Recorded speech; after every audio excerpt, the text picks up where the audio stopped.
Okay, today we'll talk about the ordered linked list. This is like a follow-up of the linked list. I will just do 3 operations in the linked list. Basically, let me just open the notepad. So we'll have, I'll just set the font. So we will do this 3 things. So we'll talk about ordered linked list. We'll see how we search an element in a list. Insert an element in the list and remove or delete an element from the list. So these are the 4 operations that we will talk about in this lecture. So what is an ordered list? An ordered list is basically it's a list that is ordered either in increasing order or in descending order. For example, 1, 2, 3, 4, 5, 6, 7 is a list that is in ascending order.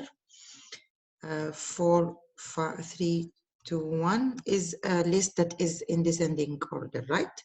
So the ordered list that we will talk about is a list that we will just order in ascending order to make things simple.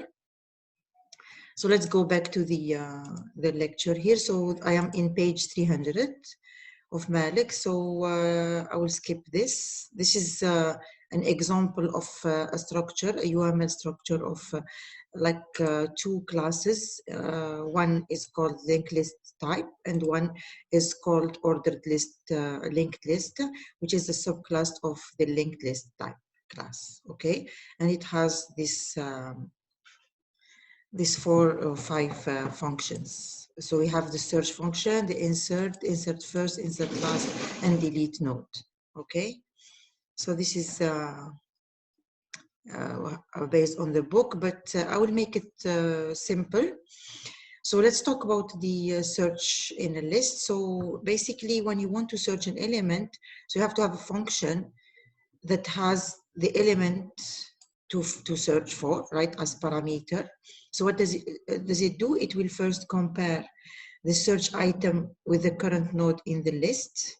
So in the book, they call it info. In our example, we called it data. So if the info of the current node is greater than or equal to the search item, I will stop. Why do I stop? Because I know that my list is already pre-ordered. So I'm sure if I have something more than the element that I have, it means that I will not find it, okay? So this is one trick with the ordered lists when we do a search.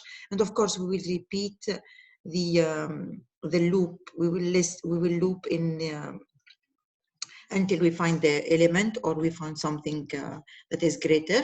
So how do we stop? We stop basically just with a break. Let me show you the code that I wrote. So this is the code that I wrote here. So I will copy it in the online debugger so you can see the result, okay? So here you have a Boolean search function. So a function search will return a bool, and it has as an input a search item that is of type integer because I'm using integers here. And I have a Boolean called font. I will give it value false in the beginning because I didn't find my element yet. And I have a pointer called pointer variable called current that is pointing like a node. And this is a pointer that will help me to traverse the list, okay? So first I will assign the first element to the current, and I will make a loop here. So while current is different from null, so if it first is different from null, I will go inside. If first is equal to null, I will not go inside, right? And if not found, so if it's not null and if it's not found, these 2 conditions, I will check the current data. So what is the data? If the data is equal or greater than the search item, I will stop. If not, I will go to the next element. That's it. And this is my while loop. So my while loop, I can write it like this, okay? it was just having one if statement. This is my while loop. So after I go out of the loop, I have two things. Either current is equal to null, or I found the element. So here I say if found is true, it means that I found the element, and I will just compare current data with the search element. If they are equal, it means that I found the element, I will return found. If they are different, it means that the item wasn't in the list itself. So let's try it. Let's try the code. Let me go to the online debugger. I already put the code there. So this is the same code I put. So this is the search function. Okay, it's similar. It's same as the one I did. Okay, I just added the curly bracket to show you that the if statement is the only instruction that I have in the while loop here. And then I will go inside the main function, and I will try to search for an element. So I created here my list. I will show you later. I just want to print the list, and now I will do list.search, and I will give an element, let's say 4. So this list.search is a Boolean. So I will say if list.search of 4 is positive, it means that I found the element. So I just write a cout statement telling item 4 is found in the list.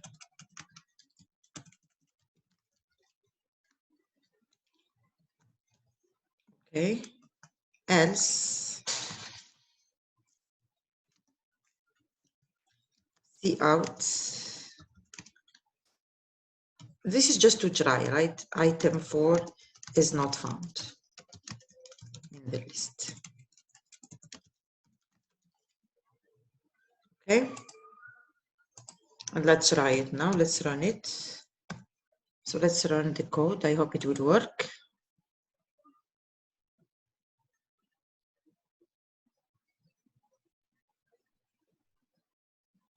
Okay, so here it is asking me to enter some elements. Let's do some numbers, and I put 4 part of the list. So see here, if I put -12, -9, 190, and I will stop with 19999, it will show me the list is basically 190, 12, 3, 4, 5, 6, 8, and of course the item 4 is found in the list. Okay, so this is just a basic search that we did. I will stop here the video. I will do another one for the insert and the delete in an ordered list.